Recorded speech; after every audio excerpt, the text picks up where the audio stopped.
15 май президенти ҷумҳурии Тоҷикистон пешвои миллат муҳтарам Эмомалӣ Раҳмон ва раиси Маҷлиси Миллии Маҷлиси Олии Ҷумҳурии Тоҷикистон, раиси шаҳри Душанбе муҳтарам Рустами Эмомалӣ бо рафти сохтмон дар иншооти муҳими фарҳангӣ Театри Миллии Ҷумҳурии Тоҷикистон шинос шуданд.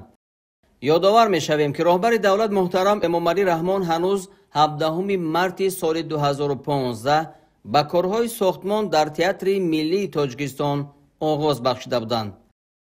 бинои Театри Миллӣ дар як маҳалли зебои шаҳри Душанбе, паҳлӯи осорхонаи Миллии Тоҷикистон ва боғи парчами Миллии Тоҷикистон қомат афрохтааст. зимни боздид аз иншоот ба сарвари давлат муҳтарам Эмомалӣ Раҳмон иттилоъ доданд, ки то имрӯз корҳои оҳану бетонӣ дар арафаи анҷомёбист ва сохтмончиён корро ба хотири дар моҳлати як моҳ ва босифат анҷом додани он метезонанд. ҳоло 500 коргар дар рафти сохтмон фаъолият доранд.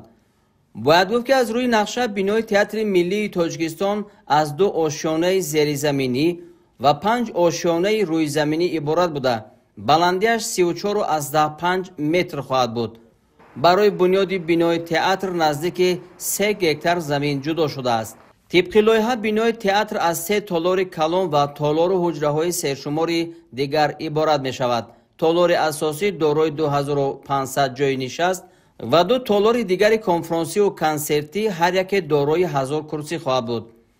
дар театр ҷой барои оркестр, ҳуҷраҳои машқу тамрин, меҳмонхона ва дигар шароити зарурии кории ҳунармандон бунёд мешавад, ки ҷавобгӯ ба талаботи сатҳи ҷаҳонӣ мегардад.